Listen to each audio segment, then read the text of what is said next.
Hello, Internet, and welcome back to Antiheroes Anonymous, or welcome for the first time if it's your first time joining us. I'm Ethan, and I'm the Dungeon Master for this 5th edition Dungeons and Dragons show. Um, I will have some announcements and a recap for all of you about everything that's been going on in the one episode of this show thus far. But before we get into that, why don't we go around a quick round of player introductions, and then we'll dive right into those announcements. Hi, I'm Nick. I play Embers of White Ash, the Tabaxi Monk. Hi, I'm Kay. I play Lady Elwyn Amalos, the Elvish Druid. I don't know who's next anymore. If we go left, right, it's Tuppence. Oh, sorry. It's okay. It's okay. I know this is backwards from. This is just the way it was. So. Okay, I am Melissa and I play Tuppence Wise Acre, and she is a custom race that Ethan made for me. It's a pixie, and she's a bard. Hi, I'm Zach, and I play Rook, the Changeling Artificer. Thank you. So we premiere our episodes every Monday on YouTube at 7 p.m. Pacific time. Throughout the show, you'll notice we use a variety of custom items, as well as the custom pixie lineage, which Melissa just mentioned. The character portraits, which you'll see all over our layout, were drawn by an artist named Krista Porter. You can find at Krista Porter with 2 R's on Twitter. I guess technically there's 3 R's. There's 2 on the end.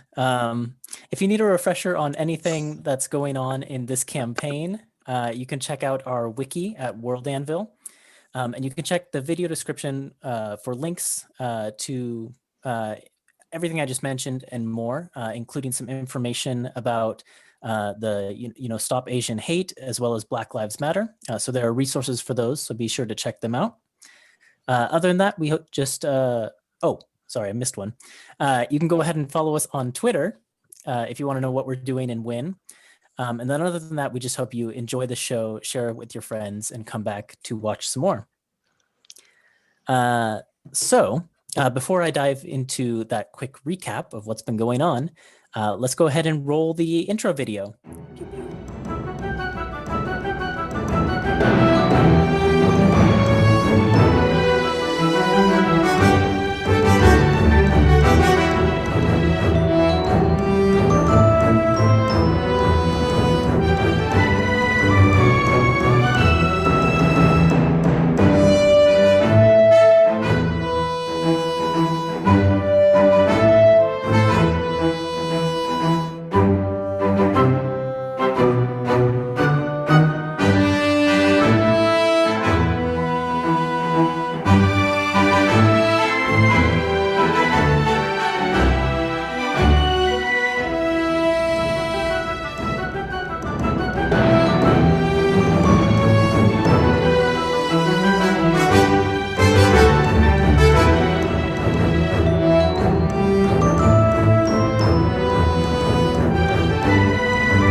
Yay! Oh, it never gets old. Oh, this is the second episode. Don't say that just yet. But yeah, that's true. It might get old by episode 150. Who knows? But I doubt it. Yeah, probably not. All right, a quick recap, and then we will dive right back into the action. The party took on a recon job, checking out an incoming ship, where they found cages filled with strange creatures. On their way back to debrief at the mill house, the tavern that they're staying at, they found that its staff were sitting outside in order to avoid the diseased bite of a doppelrat, which had gotten loose inside the tavern. The party offered to get rid of the rat and ended up fighting a swarm of its duplicates. After the original rat had been defeated and was no more, they inspected a basement alcove in which they found an open cage. So we're going to pick up right there, right after the doppelrat itself has been defeated. The group of you are standing in this kind of crowded, small, dingy basement with various casks and barrels of beer and other alcohol lining the walls. The bottoms of one row of these casks of alcohol have been melted away by an acid spell cast by your good friend Rook. But that also kind of revealed a small opening in the wall, a hole really, that the doppelrat had crawled inside. And once you got a glimpse in there, you noticed the glint of this small metal cage. Its doors opened, seemingly to allow this creature to escape. And that is where we are picking up. So I'll turn it to the group of you. What would you like to do?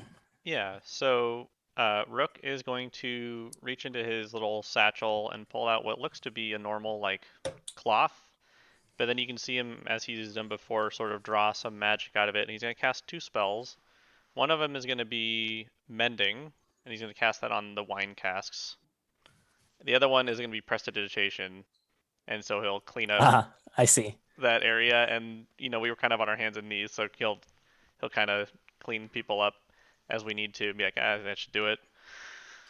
Yeah, so the group of you watch as Rook kind of, and it'll take a little bit of time because the acid melted a pretty wide line through these barrels, but you watch as Rook kind of takes a little bit of time sealing up the bottoms of these barrels, and then also, you know, going like square by square around the floor and casting this spell that seems to evaporate the spilled liquid. So on the ground and on us as we need it, because we're kind of probably sticky with, you know, wine. Yeah, and I stuff think as I we were remember falling around. Elwyn had to kind of crawl around in Yeah, there I think to get both of a us did to view get of Yeah, the I the rat, think- spells so- off. So I think I'll just kind of stand up with my arms stretched out to either side and close my eyes and yeah, wait. and then Rook will just kind of just stay right there for a second, Elwyn.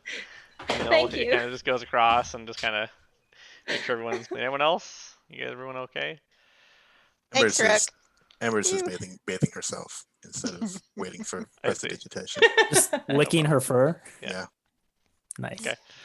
But yeah, at that point, Rook also would kind of look down again and see and look at the cage. Does the cage look like one similar to what we saw at the harbor or the port? Well, at this point, since you've repaired the barrels in front of it, you're probably actually going to have to move the stand sure. of casks out of the way. But the group of you together, that's no problem. You can kind of muscle it out of the way. And now that you have a bigger view of the opening, yeah, you can look in there, and the cage does seem of a very similar make. It's that sort of wireframe box with like a hinge on the front that has kind of a latch that can be flapped down, so that whatever's inside cannot get out. I would like to. Is the body of the doppelrat still there? Yeah, I think so. Yeah, I'd like to go and inspect the body. I'm looking for. Gosh, I don't think I've seen anything like this at all ever. But I'm. You know how like there will be tags on like certain experimental creatures or something like that. I'm looking for any kind of. Or like Any how people indicator. tag migratory birds, that sort of Yeah, thing. yeah. I'm looking for something like that. Something that might Sure. be an identifier. Roll an investigation check. Okay. Or I guess maybe even nature or perception. Any one of those would do. Oh boy. Let's see. Okay, nature or perception are the same. So. Oh, that's a 19. 19. So you kind of gently turn the body of this monstrous creature over in your hands. And it's interesting because now that it has stopped doppling, by all appearances and like every instinct you have about the natural world, as you look at this thing, it very much appears to be a normal rat. Huh. Nothing about this creature would suggest that it has the ability to just, you know, duplicate itself and suddenly spawn multiples. You kind of look at each one of its legs in turn, looking for tags, pull open its mouth, look at, you know, the back of its teeth. Maybe something was implanted back there. Nothing seems off about this creature. It just seems like a rat you would find in any back alley. Cool. Yeah. All right.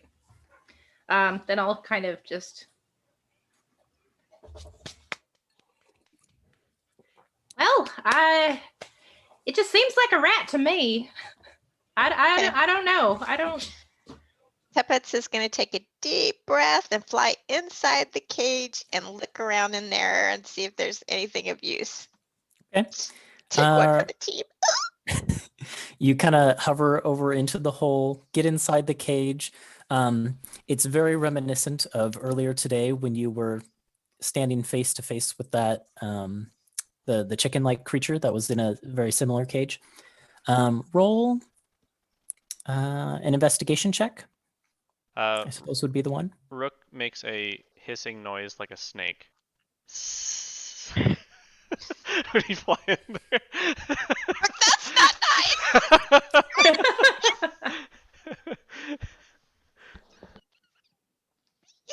Okay, inspection. Let's see. That is going to be a 12. A 12. Let's see. What might you notice?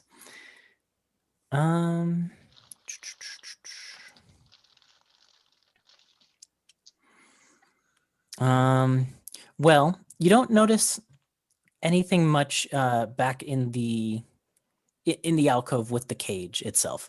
Looking at the cage, it seems actually rather generic. Like there's nothing terribly specific about its make that seems special to you or anything like that. You kind of look around on the ground back here. There's a lot of dirt and dust, but nothing really catches your attention. However, as you are kind of inspecting, the area in front of the alcove as well, you realize that just kind of like looking at the patterns of dust and things like that on the ground, you realize that when the group of you moved the shelves out of the way, it was probably the first time that happened in a long time. So whoever put this back there probably had to, have very like nimble hands, or be like a quite a small person to actually fit back in that area. Like a kobold? Or like, I mean, kobolds are small. I look pointedly at Tuppence. What? Nothing. Wasn't me. Wasn't me. Okay, I'm going to get out of there and fly around the room a little to dispel the aroma. While we're, can I also, with investigation or something, look for like, maybe something that somebody left behind, or like if there's like the person or whatever that brought it here. Yeah, Something like that. roll an investigation check. Okay. Is Embers doing anything? Embers is like standing there, not sure if she should talk yet, but like her tail is twitching pretty heavily. She's kind of agitated. So any of you with a decent perception might notice that Embers' tail is twitching back and forth, and she's just kind of standing there. Well, I rolled a natural 1, so. Yeah, you kind of poke your head back in there looking for something that someone might have left behind, and you inhale a bit of the dust and just instantly it goes flying everywhere, all the dust. Yeah. There's your right, Rook. I'll go and stand next to Embers. Well, what do you make of all this? I don't know. It's we've finished 2 jobs now, right? The rats and the docks, but we haven't talked about the docks at all. Were we going to do that at some point? Yeah, we still ought to do that. As a point on that note, you do have to report back to Malt about what you saw, and then the deal is that Malt is going to convey your findings to the person who requested the job, and then once you've relayed your findings to Malt, then you get paid. Though I think Embers was probably specifically talking amongst this group. So Yeah, because originally we were said like we'll wait until we're back at the inn to talk about what we saw. And Ember's like, we're here now. Well, I was gone the whole time, so if you want to tell me what you saw on the ship, and I look again pointedly at Tuppence and at Rook. Rook is like wiping his eyes, like he's like, oh my gosh, like cleaning his face off from all the dust. That was. There were a whole bunch of cages similar to this, all different sizes. And one of them had this weird looking chicken in it. And one of them had a snake in it. I'm going to have nightmares tonight. I just know it. Oh, come here, sugar. I hold my arms out for her. Pat, pat, pat, pat, pat. Yeah, it sure seemed like they were. There was a whole lot of different animals, and it just smelled like they were also on this ship for a long time, or on that ship for a long time. So I don't know where they came from exactly, or where they were headed, but it all points to sort of maybe some illegal trafficking of some kind for these creatures. You said the cages were like this one here. Well, some of them were. There was one that was more of like the one that Tuppence ran away from was more of like a fish tank. yeah, it was more of a glass tank because wireframe cages aren't really going to keep a snake in. Yeah. So I guess that could be a clue to you. Whoever was moving these animals had thought about how to transport each type. Right. So there was a lot of accommodations for a lot of the different types of animals. Would they have had time to drop this off here? Or do you think this was from an earlier shipment? We saw the ship come in. Well, we were there at the docks. That's true.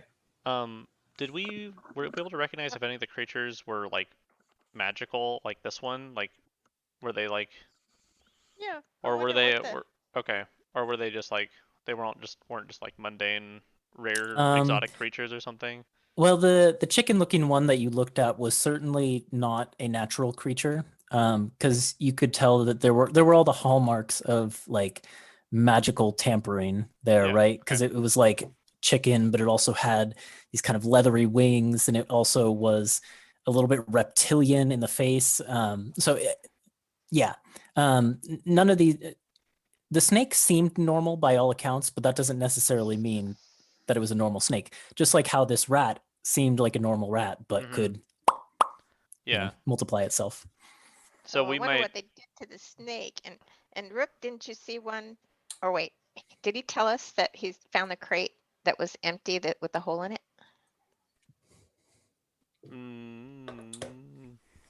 No, I think it's the first time we actually talked about it. Okay. Sorry. No, so I didn't mention that. I don't know if I really needed to because I didn't find the creature, so I didn't know what was in it. Could it perhaps be the rat? Well, this rat had a cage. I wouldn't have escaped and found another cage and gotten out of this one. I don't think. Oh, the cage was left behind. Yeah. Okay. Yeah, there was a hole that was like chewed out or something. Okay. I suppose it's worth telling Malton them that these two things are connected. Yeah. You need your money, don't you, Ellen? Yeah, I do. Then let's go. I do. Let's go back upstairs then, shall we? Okay. The group of you make your way one by one back up the ladder. Tuppence can just kind of zoom, fly right up out of this cellar, which puts you kind of in the back office of the mill house. From there, you kind of loop around the kitchens. And as you're going, one thing that probably would strike any of you as you're thinking about this topic, it is noticeable that there's really no back entrance to the kitchen or anything like that. The only ways in are from the main tavern area.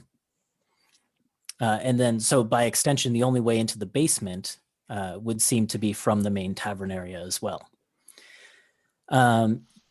You go back out past the various tables and the bar, and the bodies of all of these duplicate rats are just kind of strewn everywhere. There are, I think I counted like 16, 17 of them when I was cleaning up the battle map. There's quite a few. you make your way back to the door and kind of pull it open. And instantly as you do so, everyone who's on the porch kind of, flinches a little bit. But as they see you come out, Nora says, Oh, are you all done then? That's right. They're all gone. Well, the one is gone, and his doppels are also gone. And when you say gone, you mean gone? Yeah. You can see she sighs visibly, like a big sigh of relief. Well, that is good to hear. You've probably saved me 3 or 4 days of no business, so I can't thank you enough. As agreed upon, consider your room and board taken care of, for the next month. As long as you want to stay here within the month, it's on the house. Well, thank you, Nora. That is much appreciated. Were any of you, and she kind of like looks the group of you over, were any of you bitten? Bish shakes her head. Elwyn looks at Rook and Rook looks at at her Elwyn arm. and like looks Rubs at his her arm leg awkwardly. Yeah. When you deal with a creature like this, you might sustain some wounds. Well, I don't have any medical training or anything like that. I can't say how severe your wounds are, but I do have a friend who works in a temple in the city. So she looks over to Malt and says, Malt, dear, would you be a darling and fly over to, the temple district of the city and fetch Megan? And Malt just kind of like rolls over in his sunbeam, looks at the group of you and like puffs a puff of like smoke out of his nostrils before kind of slowly rolling over to his feet and saying, fine. And he kind of unfurls his wings and flaps up to the sky. There's kind of like, as he leaps off the porch, there's a little bit of a downward plummet before he finally gains some lift. And Malt begins to fly off into the city. Well, I suppose we'll have to report to you later. I'll be looking forward to it, comes the voice in return. Have a safe flight. And I look at the rest of my crew. I say, well, I think that we did fine work today. Let's go in and get ourselves some nice warm food and some libations. Yes, I can get all that right away. And we can help you clean up those dead bodies in there. That would be greatly appreciated. I did not get around to making lunch yet. Just discovered the rat during breakfast, so it'll be a minute, but I'll go about getting things ready. The group of you settle in, get comfortable. And she probably has to turn like a close sign to open in front of the tavern. Well, you might want to keep it closed just for a little while so we can clean up the mess. Good point. Yeah, it is messy in there. Yeah. Tess, darling, and she looks down at the kind of purple and polka dotted scaled kobold, this reptilian creature. Tess, dear, would you help these fine people clean up the mess inside? And Tess just kind of like looks up, doesn't say anything, just gives a little nod. And then the group of you can go inside. As everyone heads in, I'm going to grab Embers' arm and keep her outside for a minute, just the two of us. And when the door closes, I'll look up at Embers and I'll say, you don't think it could have been Tess, do you? Brought that creature in there. I reckon she's the only one small enough to fit back there, and she's got access. I know you have a soft spot for her, but, think of where she came from, and she's only been at the tavern for a little while. The thought hadn't occurred to me. I don't want to think that you might be right, but I don't want to confront her about it, but maybe you should be the one that asks her, since she likes you. I'll ask. Chin up, doll. Let's go get some food. And I walk inside. I'll follow. There are a couple small people in the tavern. There's also Malt. I don't know. It's Um, kind of tubby. Yeah, though. but I mean, as far as I know, Malt doesn't have a criminal record. That's true. As far as you know. As far as I know. Malt is secretly the criminal underlord or like overlord of the city. Secret big bad. Yeah. Oh my gosh. Okay, so the group of you head on in. Rook and Tuppence, what are you guys doing when Elwyn and Embers rejoin? Tempest is flying around using Mage Hand to pick up the dead rats and fling them at Rook. Why? Rook. I was not ready for this. I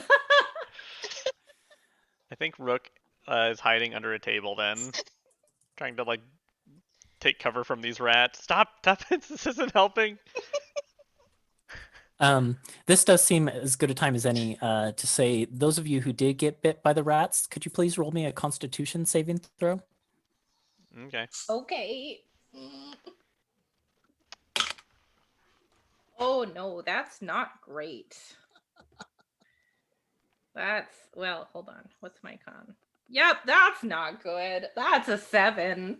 Okay. That's a 7. How about Rook? 10. 10. Okay. Both of you still feel fine for now. So if there are any side effects, you don't know yet. All right. All right. So you guys walk into the tavern and you can see Tuppence with Mage Hand hurling rats at Rook, who has taken cover under a table, and Tess is just kind of standing there looking back and forth between the two with wild eyes. I will Unsure what to do. immediately run up. Tuppence, now what in tarnation do you think you're doing? You stop Heard that him. right now. You're going to make a bigger mess in here. We got to clean this up. They're I think- all going in one place. He can just scoop them up. But now we have to wipe off all the tables. I'll think- do it. It was worth it.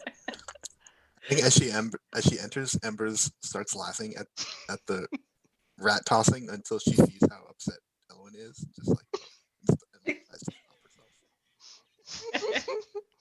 Her prissy senses. Now you watch your mouth, you little pixie. Rook is gonna use magical tinkering on the dead rats. Oh on no. a couple of them to make little snake-like appearances start coiling up towards Tuppence. What? Yeah. What are you Little- doing? Little visual effect. So he'll Oh, like so touch you to kind him, of- and you like kind he'll like push them away, and then they'll start coiling, and then one of them will have like a little hissing noise, and they'll start like going towards Tuppence. So when Rook does the magical tinkering, you use sort of the magic of your rings, right? Yes. So one of your Oh. rings kind of glows, and the same glow kind of affects the rat, and then you throw it over Tuppence's direction, and then And then there's like little like visual of a snake, and then another one like that starts hissing. Yeah. Tuppence will scream and try to bat it back at him Yeah. with Mage Hand. Fire with fire, Tuppence. Wait, this is kind of fun. the group of you hear a like quick from the kitchen, and then you hear like the sounds of pots and pans clanging, and then you hear Nora shout, "And take that!" And swinging out through the door Oh, no. comes that last rat, Oh, yeah, we seemingly forgot that battered one. away by a Oh. frying pan. Wait, it's still alive? Wait, I thought the. I guess Oh, that means the no. upstairs needs to be cleared There's out. Huh? I think if Elwyn sees that, she's gonna go, "Oh no," and she's just gonna run And then, upstairs. yeah, I think we had the same thing. We're like, oh, we need to take care of that. Oh god, Let's So Let's go with- go. there's a couple rats upstairs. Come on. Oh, That's right. There was like at least Two? 3 of them, Or 2 or three? 3 Yeah. of them, when I left them. I thought they Uh, would have all gone away. I know. It's easy enough to clean up the rest, though. It takes a little bit of investigation, moving things around. Maybe Tuppence has to go into some small spaces, but it's easy enough to find them. especially with Embers' cat-like instincts. I can Um, apparently use Druidcraft to create fa- harmless sensory effects, mhm. like the faint odor of a skunk, for Me example. too. So Tuppence and I could use that to like smoke the rats out of their hiding places. Nice. Oh, put the scent of some cheese in the middle of the room or something. Yeah, Something I like was that. gonna say That's a like good idea. Yeah. It's easy to round up the last ones, especially using tricks like that. And it's not long before you hear the sound of wings from outside. And one of you, if you go to the window, you can see that Malt is just kind of there looking in. Would one of you please open the door? Rook will start heading towards the door and open it for him. Okay. He flutters on in and then kind of looks around the tavern. What have you guys done with the rats, ultimately? They're all, well, Yeah, Tuppence. What have we done with the rats, Tuppence? Oh, they're all kind of in a pile by where Rook was. by a table. Yeah, by a table. A couple of them are not by a table. I'll go get a pan to put them in a bucket Okay. without a hole. Tess will actually go get like a bag, I think like a burlap bag, and put them in there, and then she'll take them outside. Malt kind of settles down on a table and kind of lays down there, and he's breathing a little heavily, but he looks up to the group of you and says, "Well, all right then. How'd it go?" It was actually kind of fun. No problem. I might have lost that poor deckhand her job though. He's still looking around, waiting for like a report of what happened. Like what you've said so far just seems to kind of confuse him a little bit. Yeah, I think Rook will just kind of share what he did before with the group. That sort of summary. It's kind of like, yeah, it looks like there's like illegal trafficking of some magical creatures, kind of like this one. Points towards like the rats. So we don't know where they're going. Nothing was like marked or anything. They were taken away in some sort of vehicle that also didn't have many markings, or the people there didn't have any, or like insignias. They were all wearing the same kind of robe though, weren't they? Yeah. So, but no like house, to or like noble house, I guess, to like sort of attach them to or anything like that. And we go on. sorry. We didn't notice if all of them had a tattoo of any sort. The only one that you noted that had the tattoo was the sort of, Genasi. fiery red-skinned fire Genasi man. And he had that sort of multi-headed dragon tattoo on his shoulder, Okay. which was exposed from like these sleeveless robes he was wearing. Yeah. All right. Okay. Interesting. Well, I'll be sure to get that information back to the person who requested the reconnaissance. But in the meantime, I'll release your payment. And he bats his wings and flies on up into the rafters, where there is kind of like a wooden box that has been set up there within the rafters itself, that has a tiny opening in the front that he wriggles his way through. And you can hear some clanging and some movement from within. And he emerges a few minutes later with 4 separate pouches clamped in his jaws that he wings down to the group of you and kind of drops them all on the table and says, "As promised, 15 orums each." Thank you kindly, Malt. Thank you.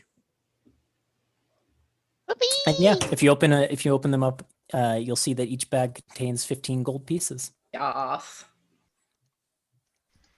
Did you tell Malt anything about your suspicions that what happened here might be connected, or do you sort of leave that out? I didn't tell him. I was thinking about asking about it, but I don't say anything about my suspicions. Except, I think, didn't Rook mention that the cage, when you said like the one here, strange creatures like the one that was here? Mm-hmm. He didn't mention Right. that there was a cage like the cages. No, Oh, just okay. yeah, I meant the creatures are magical in both scenarios. Where I they see. Okay. I see. they're Okay. exotic and magical or whatever. Gotcha. Yeah. Then after delivering the payment to you, Malt kind of flies into the kitchen area where you can still hear Nora hard at work, and kind of leaves the group of you here. Tess, not really knowing what to do with herself, just kind of like looks around the room and then makes for the stairs. Just kind of, I'll go follow Tess. okay. At what point do you want to catch up with her? She basically starts going up the stairs, and then if she gets that far, she'll kind of go down the hallway. But you can catch up with her at any point. Yeah, I'll wait until she's gotten to. I assume she's going to her room. Yeah, probably. So I'll wait until she's going to her room and then knock on the door. Okay. She goes to the room at the far end of the hallway. There's two rooms there, one on the left and one on the right. The only room that's on the left is this one at the end. And she goes to open that door. Is that her door? You guys have been staying here a little while. You would know that her, Malt, and Nora actually all share that room. It's kind of a bigger room. Oh, okay. So yeah.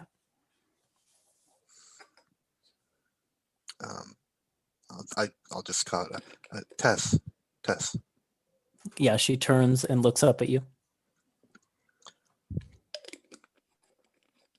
Um. Kind of tilts her head. So. The thing is that there was a cage, She kind of squints her eyes a little bit. and it was in a low, small, hidden place. And I wanted to know, you're here all the time, Tess, right?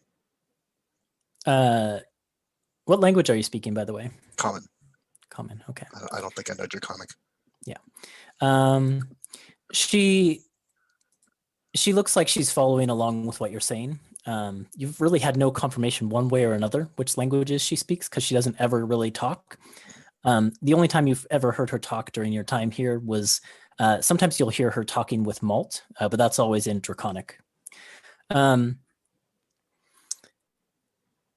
She kind of slowly nods her head, but kind of like takes a step back from you. Not a lot of people could get into a low hidden place like that. Have you, and it's back there where there's only one really way to get in. So since you're here all the time, Tess, and is like almost sweating at this point. Does not like to talk this much. Mm-hmm. And it seems like Tess is sweating as well, because you know that Tess doesn't really like when people talk to her this much either. Yeah. So she's kind of shifty eyes looking back and forth as you're talking. Have you seen anyone coming and going over the last week or so who would be small enough to get into a low hidden place and got into the back room? Anyone like that, Tess? Yeah, she kind of takes another step back and kind of straightens herself up to her full height, and then she seems to think about it for a second. She kind of tilts her head left and right, looking. Her eyes kind of move around as she's seemingly searching her memory, and then she looks at you and she just kind of shrugs her shoulders and gives a little left and right shake of her head. I'm gonna make an insight check. Yeah. Well, let's see. Ooh, that's a natural 20. Oh, dang. Yeah. Oh shoot! Nice. So I don't that think works so, out to Tess. be a 22. Yeah, as you're watching her sort of go through these motions, having heard your question, everything she does, this kind of like shrug and the way that she kind of moves her eyes around, searching for an answer, it it could pass for someone searching searching their memory to try and think if they remembered anything, but it also really could be someone who is not telling the full truth or any of the truth at all. It seems very possible or likely that she is hiding something.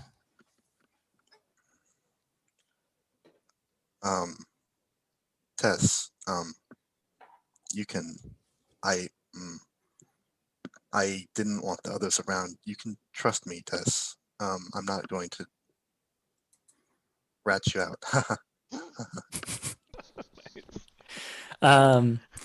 The joke doesn't seem to land with her, but would you make a persuasion check as well? Sure. Great, my favorite thing to do. Yep. I'm so happy I put you in this position. Yes. That's a 12, which turns into a 10. Okay. She kind of looks down the hallway, and it's a frantic look that you recognize of someone who is, searching for a route of escape out of their current situation.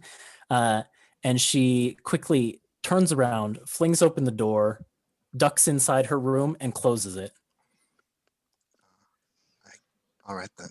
And Embers walks back downstairs. Okay. If you had tried to like open the door again, you might have had a chance. But as you're going down the hallway, you hear kind of the click of a lock falling in place. While this is happening, Mhm. I would like to approach Rook. Okay. And I'm going to just kind of hold out my arm and say, would you mind checking my arm for the bite? See how bad it is? Clean it up a bit for me, please. Sure. Yeah, I And- can do that. I turn my head away and I don't look. Do you want me to roll like medicine, Ethan? Yeah, make a medicine check. Okay. I like roll up my sleeve without looking at my arm. Yeah. And I'm doing everything I can to avert my gaze and not look at my injury. Yeah, I got a 15. So, yeah, Rook kind of like takes Elwyn's arm and sees that there's bite marks there. Does It's it not look- like, how bad is it? As you look at it and you kind of compare it to the bites on yourself, Yeah. He like rolls up. He like looks at his pant leg. He like kind of pulls Yeah. on that, and then like looks at it. He's like comparing. your bite wounds seem a little bit shallower, and hers also seems a little bit more red and inflamed than yours. Cool. Okay. I'm gonna roll insight on Elwyn. Okay. Oh, that's really good. That's 23. I want to know. I you the mean, real I'm already Elwyn? getting. What was that? Are you the real Elwyn? Yeah. Who are you? Are you Tess? Am I the double Elwyn? Yeah. Are you the double? Yeah. Yeah. Is that the real Elwyn? No. Trying to gauge like, is she afraid of blood, or is she like she's just really bad with these things, or just like does she want me to? The way that she's very actively trying not to look at it, she is definitely squeamish about whether it's blood or injuries or gore or what, something like that. Okay, so I think Rook will look it over and then kind of like look at her and then and notice this and then say like, it's about the same as mine. I think when that healer gets here, we should show them. And there's no. Yeah, I suppose that's a good idea, but do you mind cleaning it up a bit first, please? Still not looking. Sure. And prestidigitation works on wounds a little bit. Like, does it like just clean it up? I mean, it could clean up any like blood Oh, around it or anything like that. I do not have a spell slot, so I can't cast Cure Wounds. But I do have Prestidigitation. So yeah, I'll just kind of like, I guess, clean up with Prestidigitation, and maybe I'll grab like my handkerchief and then just like kind of like, you know, wipe it down a little bit. Pour a little water and wipe it down and stuff. Are you done? Yeah. Okay, I'll finally look. Kind of grimace and roll my sleeve back down. Yeah. Thank you. Yeah. You're welcome. That was not great. The whole That was- thing. Well, yeah. I mean, it's not the first time I've been bitten by a small creature, but it hurts Yeah. a little bit. More than I thought it would. Yeah. Yeah. Thank you. You're welcome. Hopefully they get here soon, and then we don't have to worry about it. Yeah. I wouldn't want to see Flies more of us over running and- around. Her wings will kind of air it out a little bit, you know, like Oh, okay. blowing on it with her wings and her little boo boo. Thank you. Thanks, Sugar. That's a big help. Tuppence also just has a very comforting like scent to her in general, doesn't she? Mm. That's right. What is it? Oh, brownies? Is it brownies? Tuppence Is it constantly smells like brownies. So. Yeah. Rick- Yes, I Rick is- do. Ah, I'm getting hungry. Especially when she's beating the wings, that like wafts the scent off. This is why Embers never minds when Tuppence wants to ride on her shoulders. Smells so good. Oh. Nora, how's that lunch coming along? Yeah. So Be just a hungry. fean minutes. I don't want Go dessert ahead at this and point. go ahead and grab your seats. Is Megan here yet? I'll bring out a bowl for her if she is. Hopefully it's not rat stew. Yeah, so you guys take your seats. Nora brings out food. It looks like she has made you a stew. Hopefully it's not rat stew. And there's, bread and cheeses as well. And then she brings you out pretty much anything you want to drink as well. She's got a selection of alcohols, but she also has non-alcoholic stuff. She's got water, she's got milk, she's got really whatever you'd be interested in. I will have some milk. Would love some wine, please. Rook also asked for wine. Lemonade. I can make some lemonade for you. I can make it. When Embers says milk, she looks like she's unsure about something for a second, but then she makes up her mind and then heads back to the kitchen. And when she brings those back out, you can see that what she wasn't sure about was whether you'd want the milk in like a dish or in a cup. But she brought you both, and she kind of holds both out to you. Embers takes the cup. Okay. And then she puts the dish. Looking her directly in the eye, takes the cup. She tries to play it off like the Oh, dish it's so was sweet of you to for bring for it Malt. for Jin, right? for Jin the cat. Oh, Yeah, it so was she Jin, puts it okay. on the ground, and the little cat comes around. Meow. Oh, how That's- sweet of her. But yeah, it's clear she wasn't sure which one you might want, despite how she tries to play it off. Oh, that's perfect. It's not long into the meal before someone walks into the tavern, kind of looking a bit confused. But it's this. Let me find the description. Searching my notes. Let's see. It is this kind of short, maybe like not just shy of 3 foot tall halfling woman. She's got this kind of wavy, sandy brown hair that she wears in this like short bob, and she has these bright hazel eyes. And she's adorned in these very priestly kind of sky blue robes, which are trimmed with gold. And she wears a holy symbol around her neck, kind of tucked into the robes. You can't see what it is because it's tucked in, but you can see the chain, this golden chain that goes around her neck. And she comes in and walks up to the table and says, I wasn't quite sure that this place was open, that I had the right place, but Malt said the tavern, so I suppose the group of you are the ones that I'm to be looking at. I'm Megan. Rook nods. Pleased to meet you. Nice to meet you. I'm Rook. I'm Elwyn. It's nice to meet you. Charmed. Hi, I'm Tuppence. Well, aren't you cute? Oh, thank you. And this is Embers. Kind of like, Embers is Um, just staring. yeah. She when you introduce Embers, she kind of gives Embers, like she does a little bit of a double take at Embers as well. Well, Malt didn't tell me much about the situation, but I've been told I'm to look after your health. What happened? Could someone fill me in on the details? Well, we had a little bit of a run-in with some doppel rats. Well, let's see if she knows about doppel rats. Aren't they supposed to?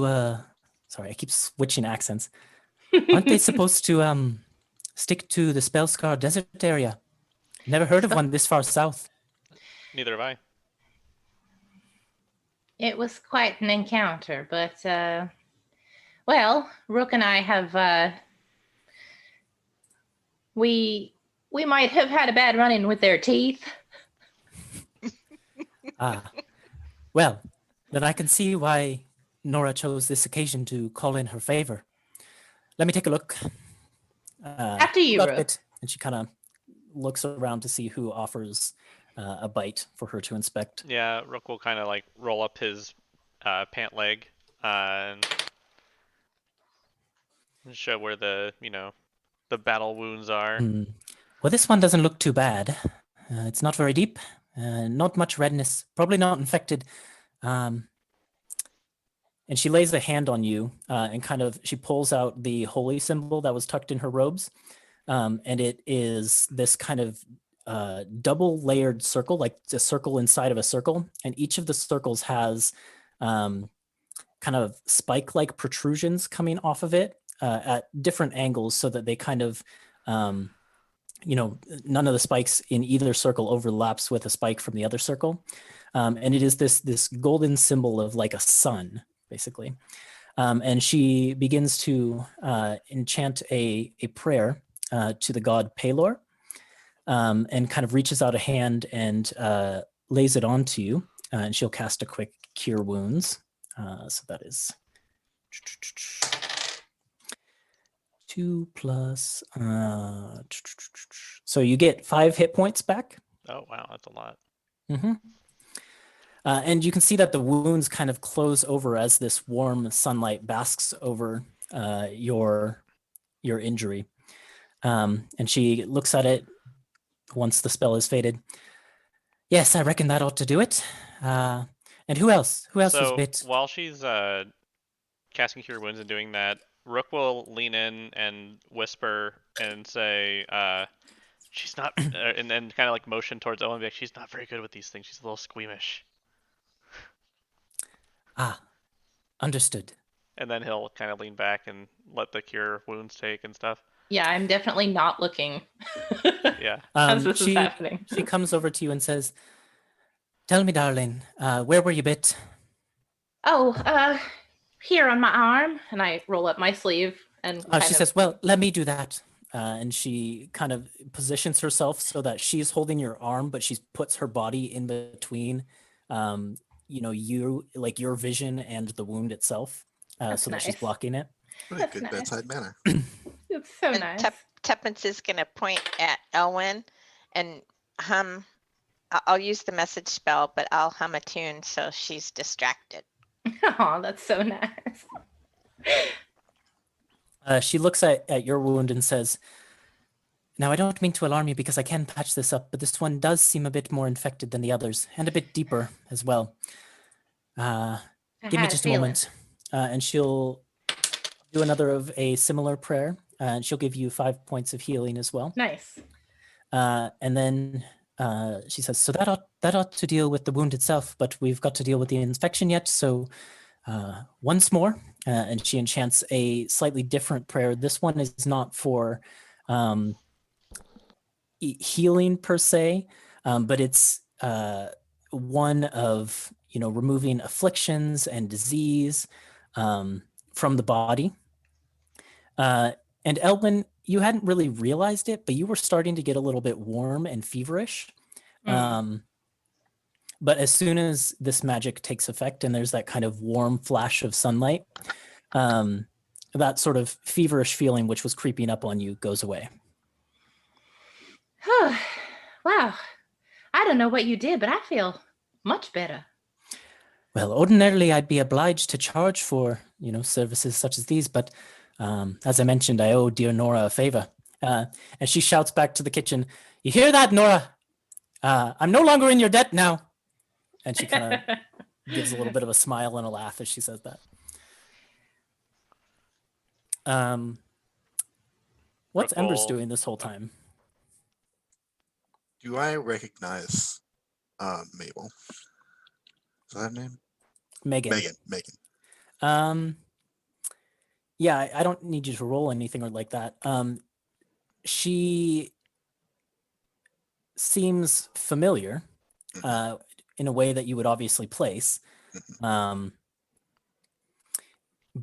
I don't think you would have ever seen her before. One thing you would recognize is the holy symbol she wears around her neck. It is identical to the one, down to like nicks and scratches and dings and things on it that you would know well, to the one that Marimus would wear when he would visit you in prison. Yeah, I think seeing that symbol, Embers finally introduces itself. I'm Embers. And this would be sort of right as she's, almost done treating Elwyn. She turns around and says, "Yes, your friends introduced you, darling. But now that I think of it, do I know you? Have we met somewhere?" You may know a friend of mine. Oh, I can't say I have too many friends in the city. Not in the city. Do you know Marimus Brandyman? Yeah, her eyes go a little bit wide, and she says, "Ah, that's how I know you. Hey, you were that one my grandfather always went to see in the penitentiary, right?" Embers is like, eyes shoot up and like she didn't say anything, but her eyebrows shoot up and like her tail just starts twitching like crazy at like the mention that this is the granddaughter. Kind of contrary to that, her countenance gets a little bit colder as she says that. Yes, I heard your description from my grandfather over and over again. He talked about you frequently. Didn't think I'd ever meet you. Surprised to see you're out. Well, I served my time. Ah, well, congratulations. Was it a recent thing? A few months.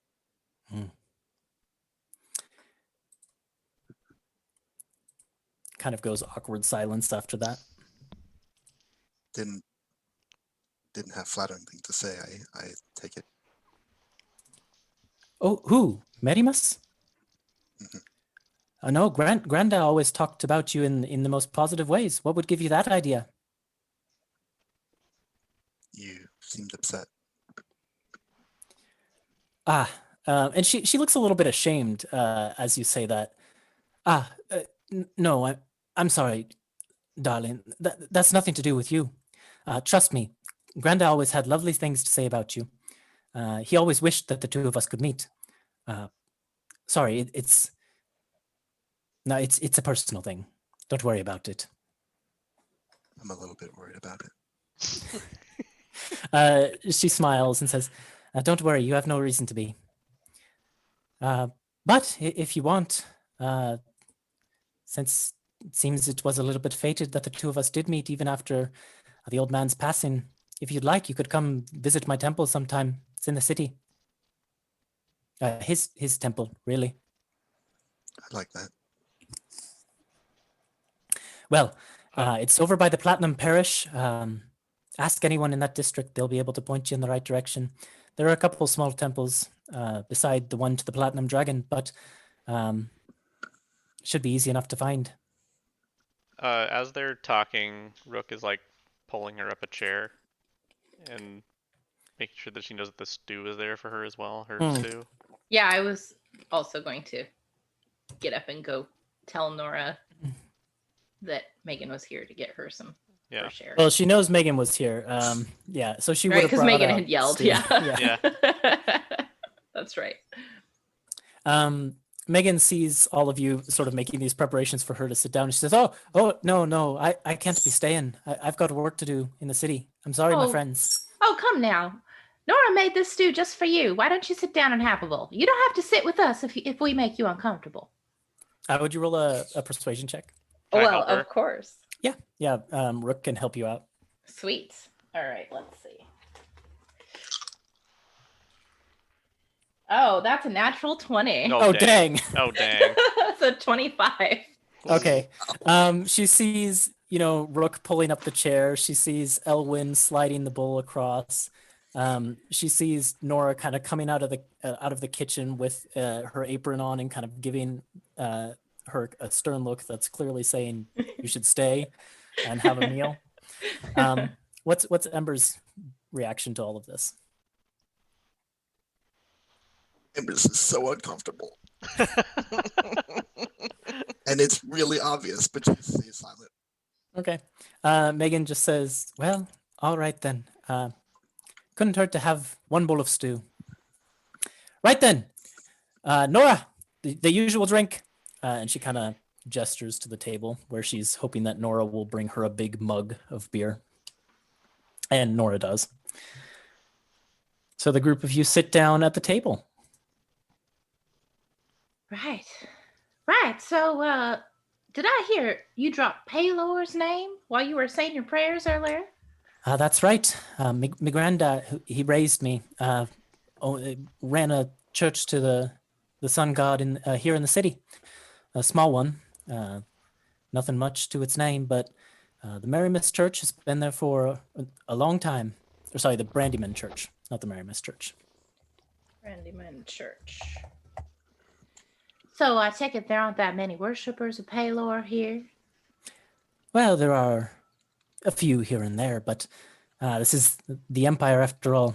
It's all about the dragons, isn't it? And of course, she's referring to the dragon gods, Bahamut and Tiamat. Right. Yeah. Right. What is it about this Paylor that attracts you to him? I'm so curious. Well,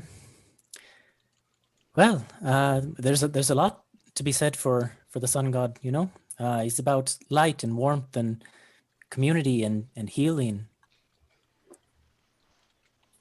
All very attractive qualities, if you ask me. Yes. Roll an insight check, anyone who wants to. Yes, please. What is my insight? Oh, okay. And Embers would roll an inside check, but Oh, she shit. is staring very intently at a spot on the wall next to her. I rolled very poorly. That's only an 8. Okay. Yeah, it's definitely sounds like the sorts of thing you would expect to hear from someone who belongs to the clergy of a church. I got a 13. Right. You rolled a 13? Mm-hmm. Right at the top of the sentence, there's a little bit of hesitation before she answers. What you make of that, it's a little bit unclear. Okay. I was going to do it, too bad I didn't roll as well. Man. Well, those do sound like very nice qualities to have in a god, I have to say. Back where I come from, we don't really talk about gods and such all that. We're more nature-based, old magics kind of people. Ah, so you're one of them druids, Yes. then, eh? Yes. Where do you hail from? Oh, well, I come from, south of here. South of here. There ain't much Yes. south of here but ocean, unless you mean island. I do. Ah, well, welcome then to the Empire. Hope you have a wonderful stay. Oh, thank you. What It's been just brings lovely you so this far. far north? Just doing a bit of sightseeing and learning about the world before I move on up in the ranks at my home. Well, that sounds lovely. Such an excursion would be such a fantastic experience. Surely is. And I tell you, I'm learning something new every damn day. You're welcome. And she looks then at Tuppence and says, "And you too. Don't see many of your kind around here. I mean, Faye, and of course. Yep. What's your story?" There's a reason for that too. I'm a little bit different from Elwyn. I'm searching to find someone who's lost. Well, that's a noble pursuit. Haven't found him yet.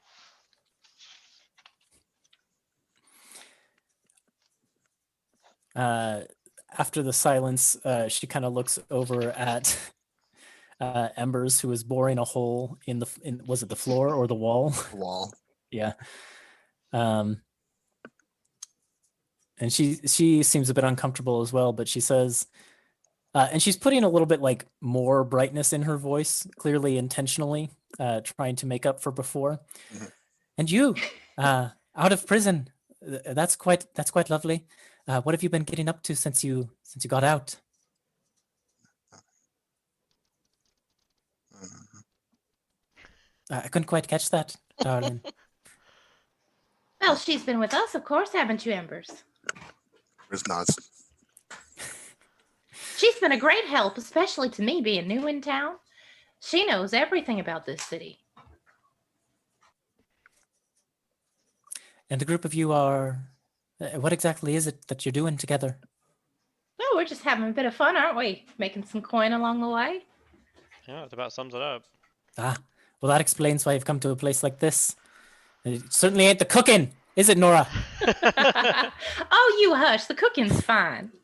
Yeah, when she says that, Nora like throws a spoon at her, and she kind of ducks out of the way. Have you known Nora for very long? Yes. Ever since Nora came to town, slipping accents again. I've known Nora ever since she came to town. Been a good friend, and joking aside, she runs a good place. She kind of holds up the mug of beer. Okay. Not to mention, it's a good source of income. The sorts of jobs that Malt sends people out, they often come back needing a bit of healing. I see. So it's Good a to little know. bit of you pat my back, I'll pat yours, right? Just so. Seems to work out for us, huh? It's good to know we have some connections now in the Temple District. Right. As I said, group of you, you're welcome to come by.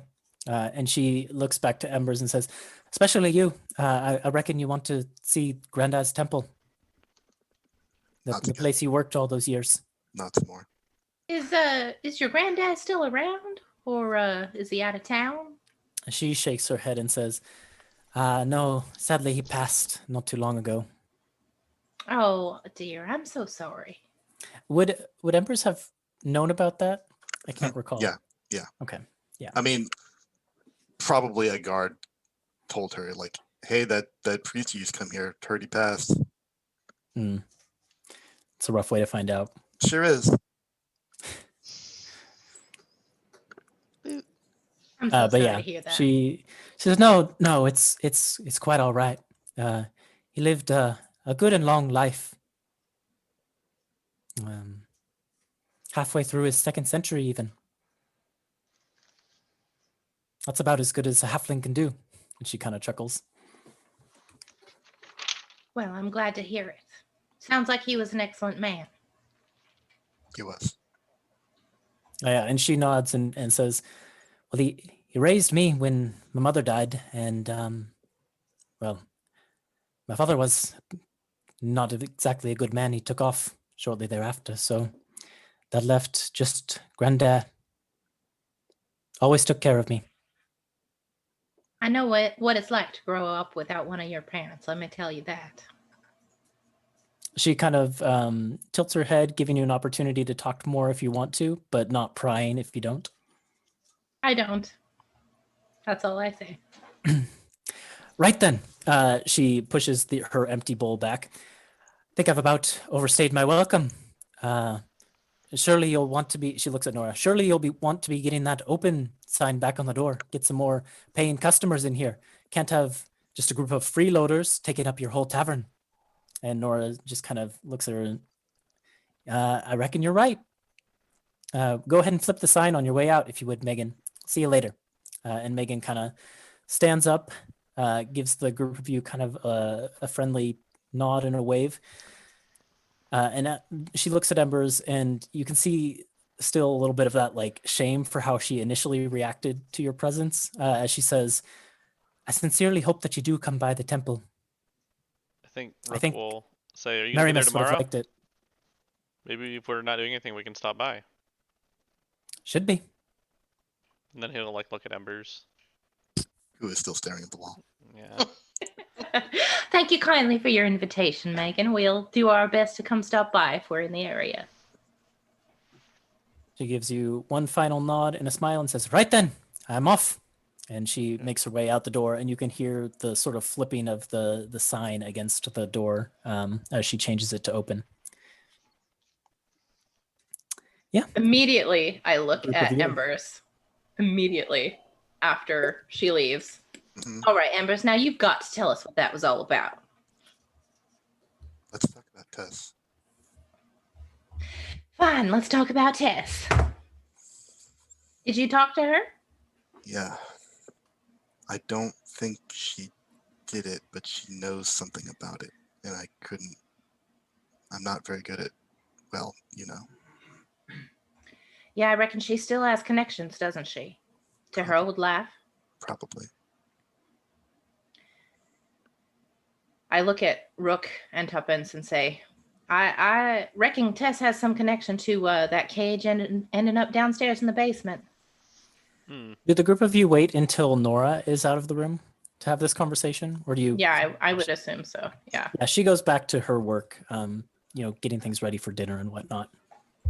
Yeah. And also more customers begin to come in, so she has to kind of, deal with them, getting them their drinks and such. So Yeah, and I assume we'd be talking in a more hushed tone to not raise an alarm.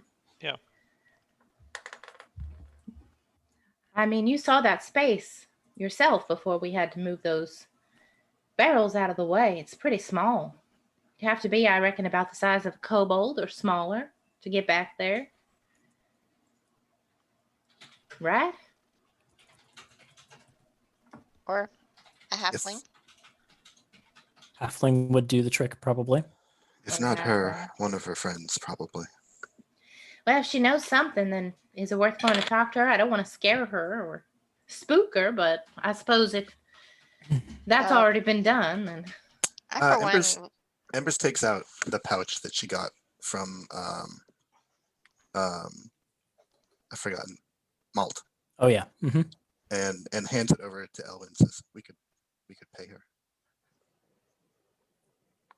you would give up your share of the money for that.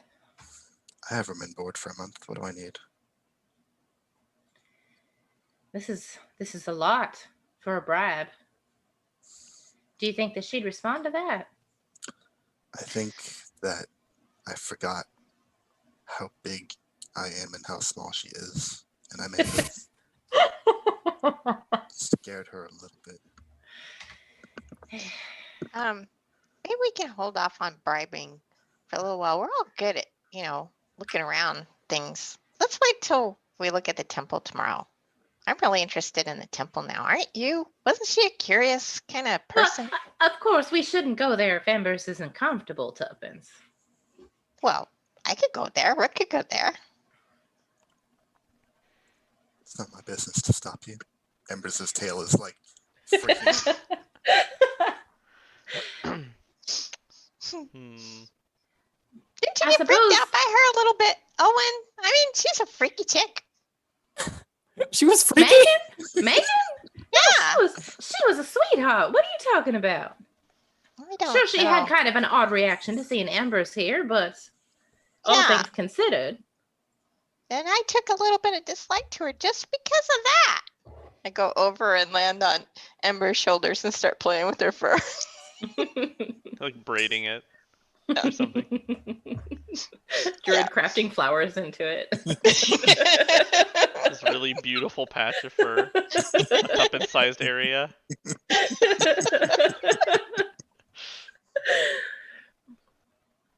Look, I suppose this whole thing that happened with the rat is none of our business. Like, we're not being hired to investigate it or nothing, but aren't Or y'all we could curious? be, though. Maybe they I mean, want to I know. noticed, Rook, you very specifically left out any information about the connection to Malt when we were reporting earlier. I did notice that. It is at this point that you hear a "that is true" from above. As you realize, Malt has been sitting above you in the rafters. He rolled a natural 20 on his stealth check, so Oh! I do reckon that the person who requested the job will be interested to know those details and might wish to hire for further contracts if you're interested. I look around at the rest of you. You guys realize this is probably how Malt gets most of his information. It's just like creeping around the rafters while people below talk. This is amazing. Even Yeah, I think registered Rook will just kind that of he like was still look at here. Malt and just kind of like nod, like, I see. This is your business The model, huh? master. Mhm. Well, it would have to be double what we got for the first job. This is much more difficult. Well, that'll be up to the requester. Yes, But- and I'm sure you can negotiate. Perhaps. Especially since we did such a stellar job on the first one. Given the information that this may be connected to what happened here, I think that he might take a particular interest and be Do you want willing. some stew, Malt? Why don't you come down here and sit with us? He says, "No, I'm fine." And he kind of like, with one of his, he reaches over with his mouth to something that is on the rafter with him, and he kind of pulls it off of the side of the rafter so that the group of you can see. And in his jaws, he's holding one of the rats, and he flips it up in the air and catches it and eats it.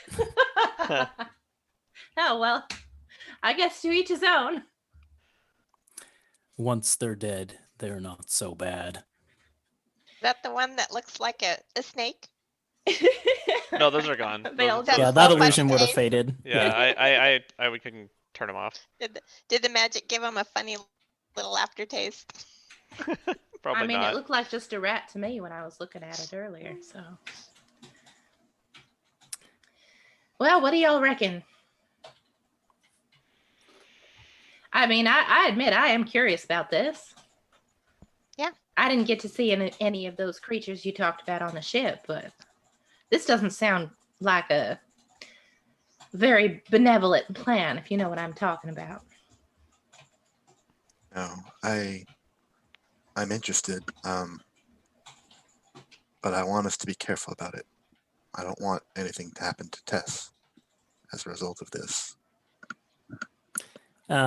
Embers, as you say that, the group of you hears a noise from outside the tavern. And you look out the windows and you can kind of see the mill sails, the decorative mill sails that kind of turn with the wind. They're beginning to rotate around, but kind of in a direction they don't usually rotate, because usually with the wind they go one direction, but they're kind of going the opposite way this time. Oh, because Tess is on it. And each of Swinging you around. sees the windmill sail kind of come downward, and clinging to it is the kobold form of Tess, and she has a sheet tied into Oh, a no. pack on her back, no. and she takes off running. I'm Well, gonna run after her. I get up to it, I run. Yeah. Yeah. Like, well, We're there gonna- she goes. Well, we're gonna need to roll some initiative as we Okay. roll into this chase sequence Okay. here. Okay. Oh my god. Yeah, I had in my notes that if anyone suspects Tess, she bolts. So, and I rolled for her stealth, and it was a natural 1. So Oh my gosh. Oh That's man, great. the dice love us Um, tonight. yeah, they Alright. do. The dice know how to tell a funny story today. They sure do. Let me see if I can find the rules for chases really quick. There we go. Got him. Okay. no. So let me just get up a quick encounter so that I can actually track initiative. Whew, I didn't have an encounter set up because I didn't know this was going to happen. that's fine. Let's see. You're really good at winging it, so as we know. We'll Tess add isn't, Tess. Let's see. I don't have any pets I need to roll for. The cobalt So- chase is on. Okay. Let's hear those initiatives. Embers, how'd you do? 9. I just can't roll initiative. It's And 16 Elwyn? so far. Also 9. Okay. Tuppence, 15. 15, and Rook, 20. 20. I think Okay. I think the second that he saw the mill turning, he just got up and started just. He's like, "Oh, that's her." Okay. So by the time the group of you throw open the doors of the tavern and make your way out into the street, Tess has probably about a 60-foot lead on you, it seems. But Rook, you're the first to sort of act in this chase sequence as all of you begin taking off running. What do you want to do? Do you just want to dash or? I have so little I can do. Gosh. Yeah, I think what's our surroundings as we're running through the? Is it she usually go through like an alleyway or like the main street or like? For now, she's in kind of a main street, but it is like a busy thoroughfare because you guys are by the Thrims Gate, which is the Okay. northern gate to the city, the main gate. Yeah. So there's a lot of foot traffic around here. Definitely don't want. So you can kind of to- see her making waves through the crowd of people as she kind of jostles them out of her way. Let's see. Um.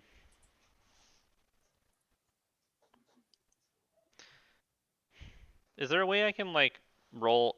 I don't know, like determine where she's trying to go based off this direction, You could roll like insight maybe an or insight like. or a perception check. Yeah, I'll do. It's the same, so I'll do insight.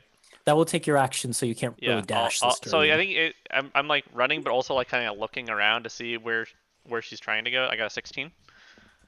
Okay.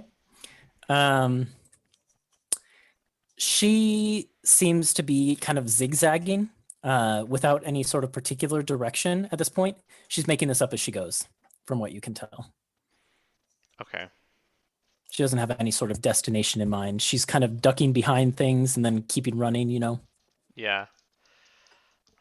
So there's really no way to like put up like yeah. Okay, so I'll just think about that, and that's my turn. I'll just try and run a little bit and think about it and see if I can start planning something. Okay. On her turn, she dashes. I'm going to need to start tracking this, so I will start making a note. Do you at least run like 30 feet after her, or do Oh you? yeah. Okay. So let's see. She is 120 feet away. I just need to make a note of this. Rook is 30, and the rest of you are currently at 0. Okay. Then it's her turn, and she books it as Wait, far I thought she like. just did. She just dashed. Oh, sorry. I didn't. I forgot. I already said what she did. Yeah, she's going to dash away.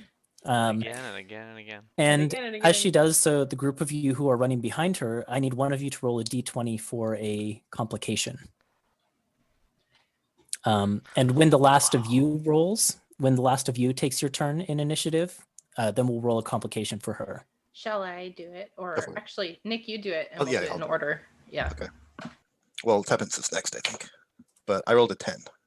10. Okay, so let's see. I meant in order of our Um, pictures Oh, on gotcha. the screen. Yeah. What is a 10 on this? Okay. I will keep that in mind for the next person who runs after her, which is Tuppence, it seems. Tuppence, anything you want to do in particular? Well, I'm flying, so I'll dash to try to get a little closer. Okay. As you're dashing after her,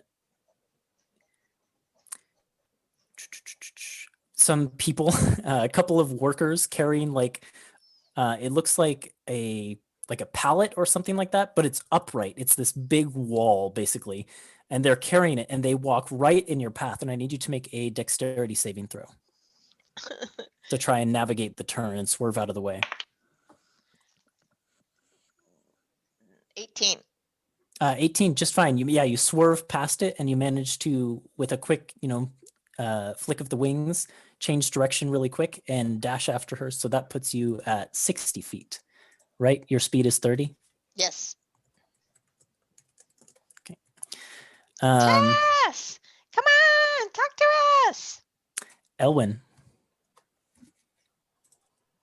Okay, well, I'm gonna dash too. But as I run past Rook, I'm gonna say, see if you can find a way to cut her off. I think I can convince her to listen to us, but I need to get closer to her. And I keep running. Okay. Okay. Can you also make that dexterity saving throw as you kind of run into the same wall of people moving things as Tuppence? The two like of you would be kind of running side by side. They're like moving a hedge maze that we have to like get through. Dex saving throw? Yep. Oh, that's a 14. All right. Yeah, you duck out of the way as well, kind of tumbling to the side, and you get past this thing without issue. Excellent. Then Embers. All right. Embers is the last on her feet, but she can book it. You said that Tess is like 120 feet away now. Uh-huh. Embers catches up to her. Okay. And just like off like a shot, on the way, if Tuppence will allow it, like just grabs Tuppence and carries her as she's like loping or running along. What do you say, Tuppence? Sound good?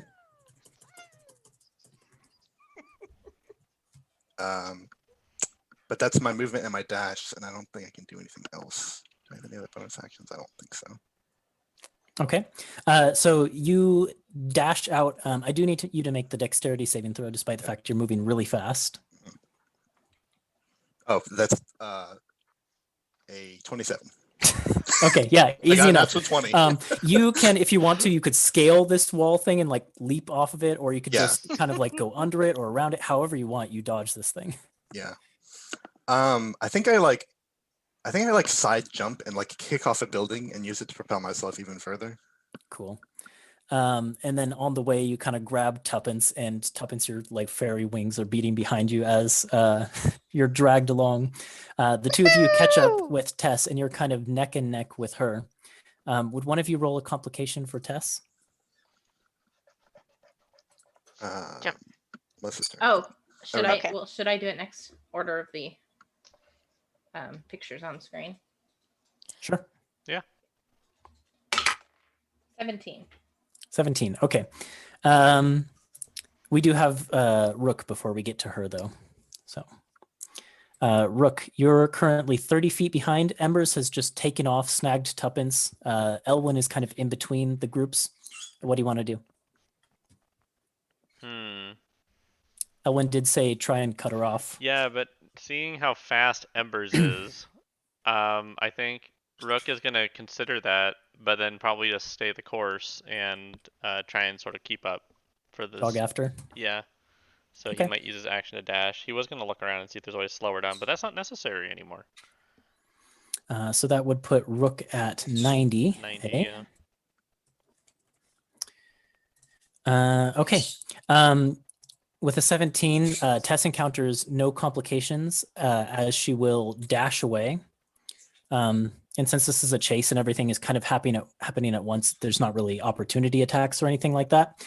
So she gains another lead of 60 feet. But let me check how many times she can dash, because in a chase, you're a bit limited. Let's see. Are there like Dashing. wagons and stuff that are driving by and things like Yeah, that? there are. Mhm. Maybe I'll hop a ride. One of those. Okay. Is Tess's speed 60 feet? It's Or 30 feet? Yeah, Okay. so she has to dash. Okay.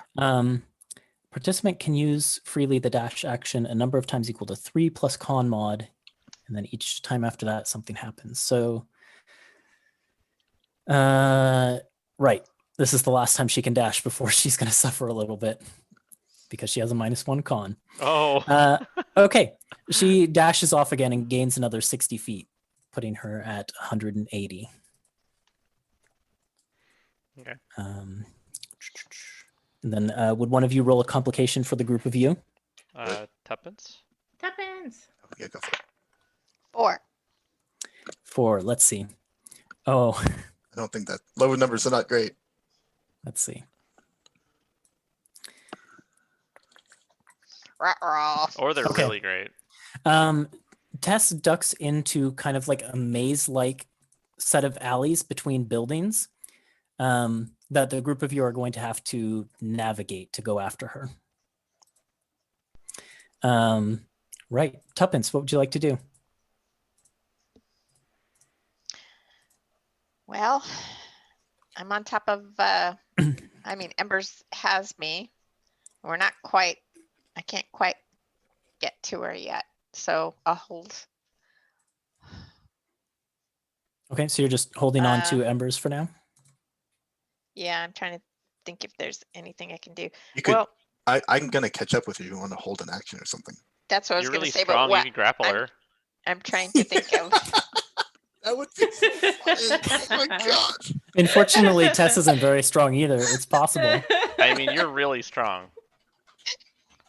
Maybe that You gets you. wanna- Maybe your Get her by the your nose. ego is so big as you beat Rook that you're like, oh yeah, I can totally take this one down. This is kobold, no problem. Yeah, that's a good one. That's a good one. I'll hold an action to grapple her Yes. when When Embers when it catches up? arises. Oh Yeah. my Okay. God. Elwyn, you're back at 60. You're currently I'm the just furthest running. behind. I'm just running. I'm just running. Wait Okay. for me! Get her! Get her, Embers! You got it! We're right behind you.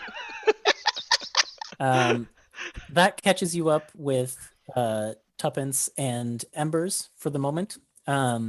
Fortunately, you're still behind Tess, so you don't have to deal with the complication that she has created now. Right. Embers then. All right. Embers is going to. She can't move at the speed that she just did. Like she's a little bit winded from putting on that huge burst, but she can move and then dash, and like place Tuppence on Tess's back. Right. So that brings the two of you to 180 as well. Before that, though, let's see, it was a 4 on the complication table. Can you make both you and Tuppence? Can you make a dexterity acrobatics check or an intelligence check? I think I'll go with that acrobatics check. Yeah, me too. So 15 to it. Yes. I got a 15 also. Okay. The two of you, no problem, managed to navigate this sort of maze of alleys. She's ducked into it because, like, there's like bins and crates and things in the alley that mean that, smaller creatures have an easier time navigating there. But the group of you with your acrobatics managed to, and Tuppence, I guess, naturally with your small size, managed to navigate just fine. And you catch up to her. And Embers, you place Tuppence onto her. Mhm. Okay. Oh my gosh, suplexer. Roll your, to grapple, I think it has to be an athletics check from you, Okay. Yeah. which I think as a pixie you have disadvantage on. I have disadvantage on, let's see. Is it based off creature Yeah. size though, or is it just she just? She just has disadvantage, I On believe, as a strength pixie. checks. Yeah. Yeah. What if it's like Okay. pixie versus pixie? Do they both have disadvantage? They both would. Yeah. That's really funny. There we go. Oh man, one of them Oh, was a nat no. 20, but the other one is a 15. Oh, So not too okay. bad. She Not rolled too a bad. Oh shoot! she rolled a 2 on her. Yes! You're so You know what? strong. You're so 2 on dice strong. for 4 total. Oh my gosh! Goodness. So Can you Tuppence, tell us how does this happen? Yeah. Tuppence? Tell us. She, narrate this for us. Tess has that like pillow cover or like sheet backpack that she created that is tied to her back. That would be a good handhold. But I don't know. What do you do, Tuppence? Yeah. Well, Tuppence says this thing about hair. So does she have hair? No, she's like kobolds are very lizard-like. They're kind of like Okay. lizards that stand on 2 feet. All right. In that, so then she wouldn't have ears either. Nothing. Let me look at a picture of a kobold. She Just does tall have, ears, yeah, she yeah. does have kind of tall. Actually, are they ears or I think they're horns? Are But they there's- horns? Hmm. There's something that protrudes from the top of kobolds' heads. I think they are like little horny spike things. I'm Oh, just you might be Okay, right. so that's what I will grab. Yeah. And with my momentum, we're both gonna tumble, and I'll wind up on top of her. just imagining What's the going like on, Dick? She has wild eyes as you end up on top of her. Calm down. imagine like the Popeye. Smell the song. brownies. Right. Smell the Rook- brownies. Muscles. Rook, do you want to keep running up? Yeah. Can I see or hear the commotion that is Tuppence? Not yet, because it's kind of a loud, crowded street, and they've ducked into an alley. I think I'll just like huff and puff next to Elwyn and kind of try and keep up with her. Oh God, this is not. I am not good at this. We are not built for this. Just dashing. Oh. Rook goes to 150 feet. What's everyone's con modifiers, by the way? 0. Okay. 2. I think mine is also 0. One. And it's Okay, one. so all of you are still good on your ability to dash. That's perfectly It's fine. got a little bit left in him, yeah. Tess, on her turn, is going to try and escape the grapple. So Tuppence, I need you to try again. Sorry, did we roll a complication for Tess again? No, you Or does haven't. it matter But 'cause she's if she gets grappled? away from the grapple, we'll do it. If not, Okay. then we won't worry about it. Okay. I hope the complication is a pixie grapples you. That one's not so good. I got a 7. Okay. With the element of surprise lost, she is just strong enough to push you off of her. But that takes her action, and she only is able to run 30 feet beyond that. So we do need a complication for her. Yeah. Time for Rook to roll. Oh yeah. Whoops! I just dropped a dice. Sorry, Blitz. I bonked you. That's a 19. Yeah, no complication again for Tess. She's lucky. Damn. Sorry. So she runs 30 feet away. Tuppence, you're up. Get her again. Okay, so she is 30. Oh, feet I need away. a complication for the group of you as well, actually. I'll roll.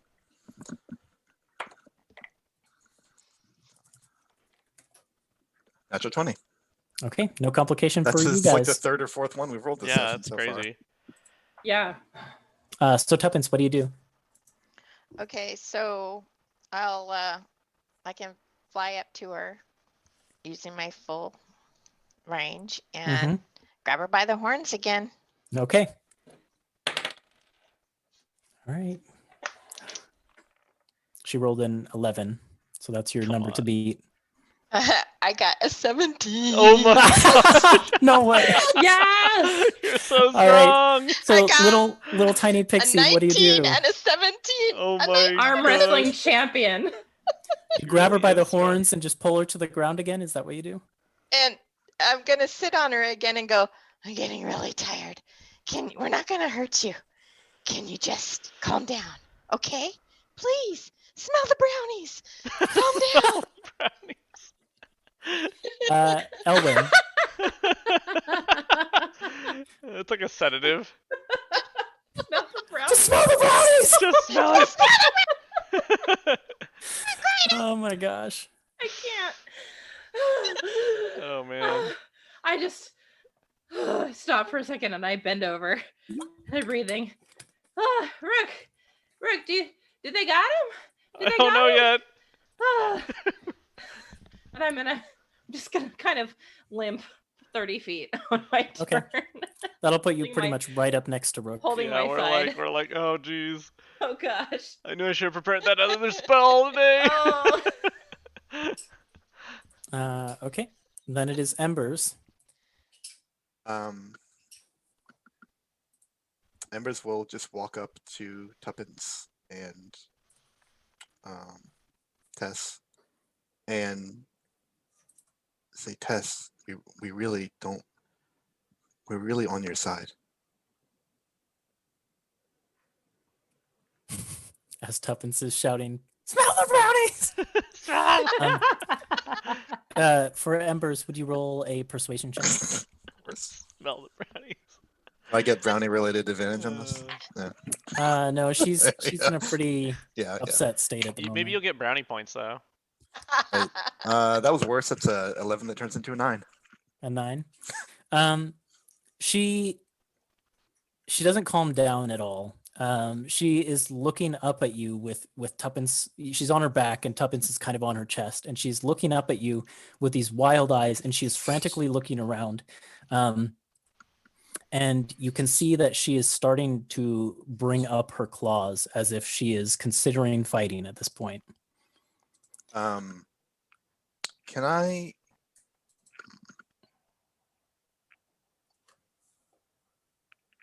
Is she carrying anything?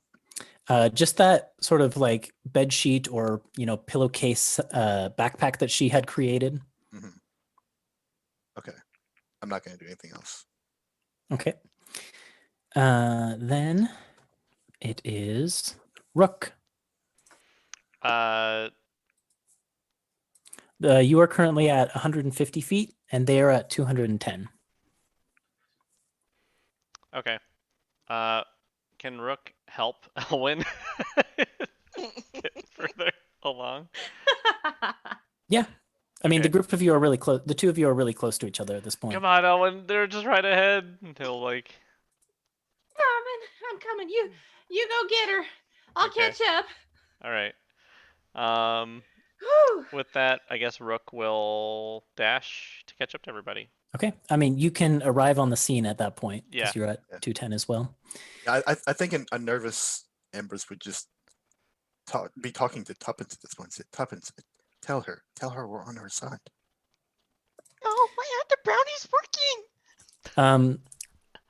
Rook, as you run up, you speak Draconic, right? I don't.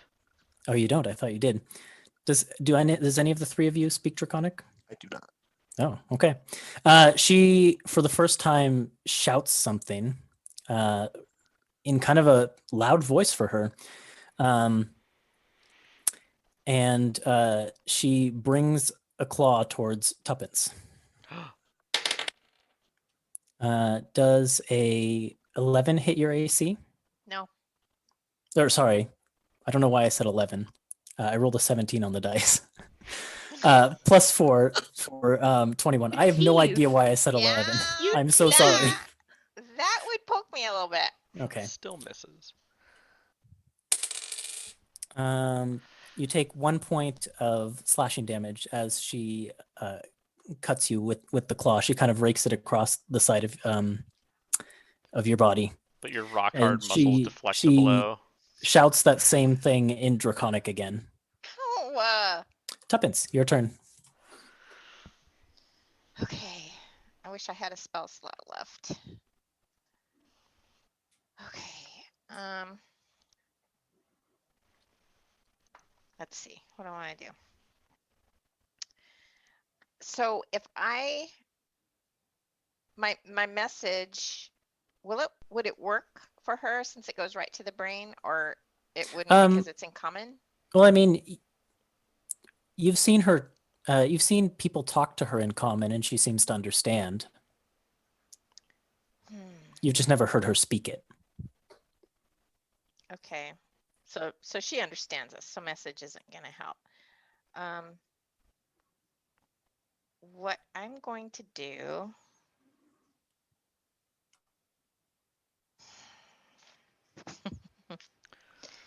I'm still gonna hold onto her, but I'm going to sit up and I'll try to persuade her again to calm down. Okay. Roll a persuasion check. Here's the charisma character doing the thing. I'm glad that you're here, Tuppence. Okay, so that is a 15 plus 3, 18. Okay. What do you say to her? It's going to make her calm down quite a bit. Smell the brownies. I'm fanning my wings at her. I'm gonna tell her, listen, Embers wants to talk to you. I've already told you, we're really not gonna hurt you. Just calm down. We'll figure this out. Okay. She, as you say that, she is breathing heavily. Rook and Elwyn, the two of you, kind of arrive on the scene. Also breathing heavily. Yeah, as she speaks in comment to Tuppence as she kind of looks at the scratch that she put on you, and she just says, I'm sorry. It's okay. It's okay. It looks like y'all have got this handled. Glad we could help. We're here to back you up if you need us.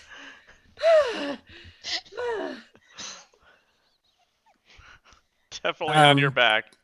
Tess, she stops struggling against Tuppence on top of her and just kind of looks to the side at the wall of this alley, kind of avoiding eye contact with all of you.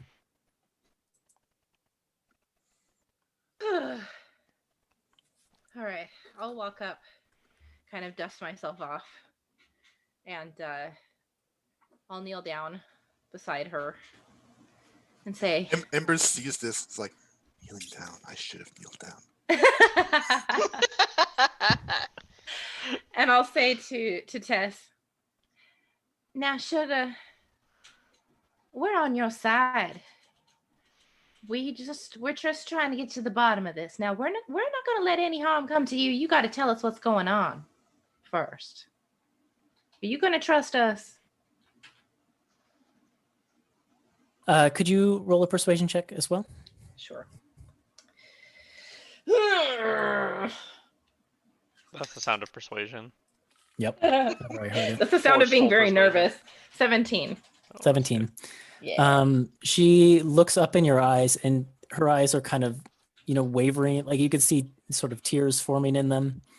And she just kind of gives you a little nod. I hold my arms open for her to give her a hug if she wants it. She shies back from that. Okay. Assuming Tuppence lets her up, otherwise she's Yeah. still on the ground. Where are we? Are we?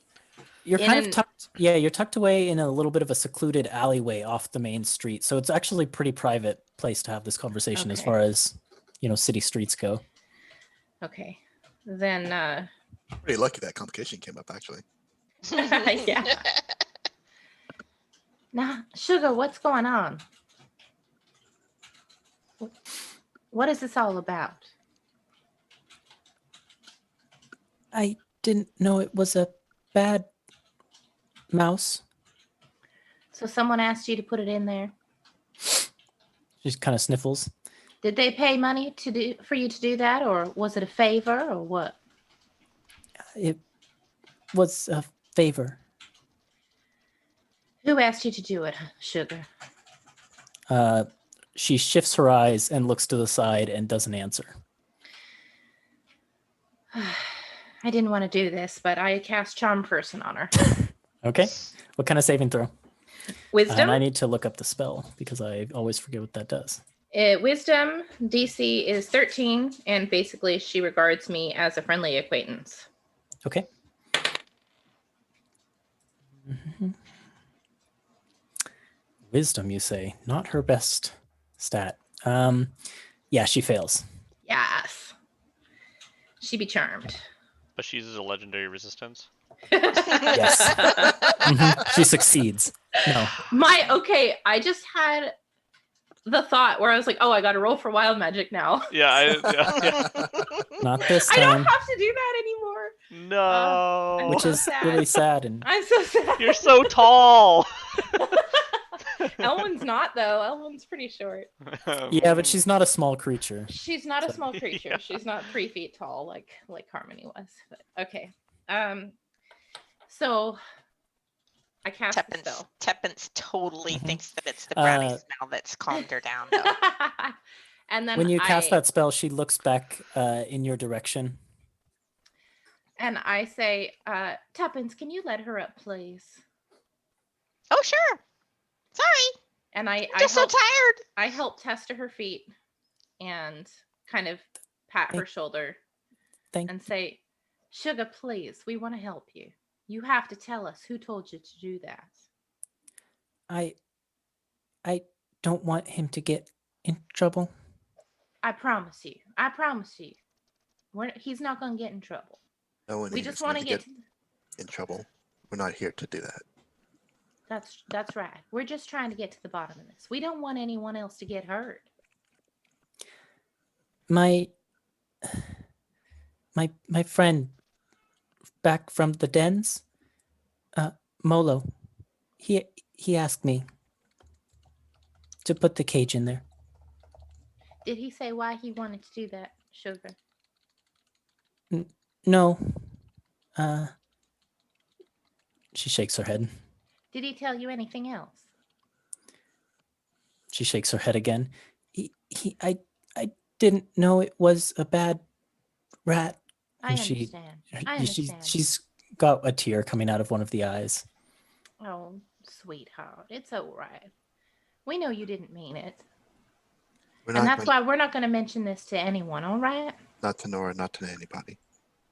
Just that I- we were gonna have a You know how- picnic, and he'll point at the tablecloth thing that she has. Be like, yeah. I steal. I don't hurt. What about your friend Molo? Does he hurt people? I didn't think so. Does Molo have any scary friends? Friends with robes She nods her head and Like, tattoos of dragons? vigorously. I don't like them much. Yeah, I don't reckon we'd like them much either. They're mean to Molo, but he likes them anyways. Do I recall any of the dock workers to be calling that name out when they were addressing the kobolds? Were they called by No. name, or were they just shout at them? They just, it was, mostly it was that fire genasi guy doing the shouting and giving orders, but he never called out to any Molo Okay. in specific that you can remember, that you can recall. It's Okay. probably like, you there. Yeah, definitely lots of you there and Stop that and go there and do things. like you stupid Orders. lizard, Yeah. mean things like that. Now, Sugar, what does your friend Molo look like? What coloring does he have? Brown with white stripes. Could you tell us where we could find him if we wanted to go talk to him for more information? Dens. Where in the nods. den specifically? Does he have a home somewhere that we could find him at? She nods. And, Do you like, think on- you could take us there tomorrow, maybe? Uh, Or you could draw a map for us? she nods. All right. All right. I promise you, we're not going to hurt him. We're just going to talk to him. We want some more information. She looks specifically at Elwyn and says, I trust you. Thank you, Sugar. That means a lot. And I will stand up and kind of brush my skirts off again and say, all right, well, let's head back to the mill house and we can get that map drawn up and we can get you some food. Did you have some stew yet, Tess? It was She mighty shakes her fine head stew. left and right really hard. Come on, let's get back and we'll have some food and we'll drop that map. All right. She kind of stands up, stands really close to Elwyn, and then kind of waits for the rest of you to begin moving in that direction, and then she'll go with you. Kind of drying her eyes with the pillowcase or sheet or whatever it is that she made her backpack out of. Tuppence flies a little close to her and kind of whispers into her, sorry about the little tussle, but it was actually kind of a bit fun, wasn't it? She shakes her head side to side. I scratched. Okay. I've gotten worse. She kind of averts her gaze, There, doesn't make let's eye go. contact with Tuppence.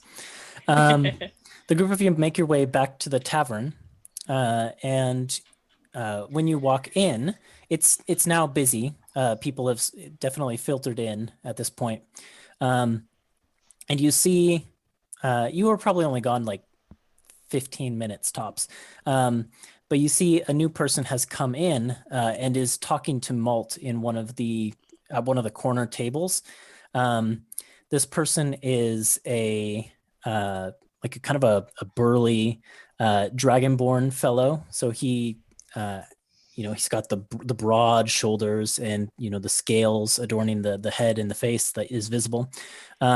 He's wearing, it looks like chainmail, and there's a shield on his back. And he has, it looks like a decent long sword that is at his hip. And when the group of you come in, he says something in the corner in Draconic over to Malt, and then Malt kind of gives a little nod, and then he stands up and he says, "Well there, friends, come on over. Malt was just telling me about the results of your mission. I'd like to have a chat." And as he stands up, the group of you can see the insignias on his shield and his outfit, and he is one of the Imperial Wardens, it appears. And that's where we'll end today's episode. Well, shit. Boy, that went no. fast. Is this one of the what's the word? The worms. The worms? Yep. Mhm. Yeah. Oh no. Okay. Embers just turns around. Oh, I guess I didn't say, because it's important for Dragonborn. He's got white scales, like snow white scales. Yeah, so white Dragonborn. Oh no. So we'll meet this character next week, I suppose. Oh boy. Oh no, I want to keep going. That was a really fun episode. Fun and Yeah. fast. It Gosh. was so fast. Furiously taking notes here. I was not expecting a chase. That was It was amazing. fun. You handled it well for a Yeah, you comedy did. thing. Well, thank you. Yeah. So thank you, as always, to the group of you for playing. It was a fun session. Thank you to anyone who tuned in to listen. We'll be back with more of this fun activity Monday, 7 p.m. Pacific time. So I hope to see you then. Thanks for watching. Bye. Bye. All right, good night.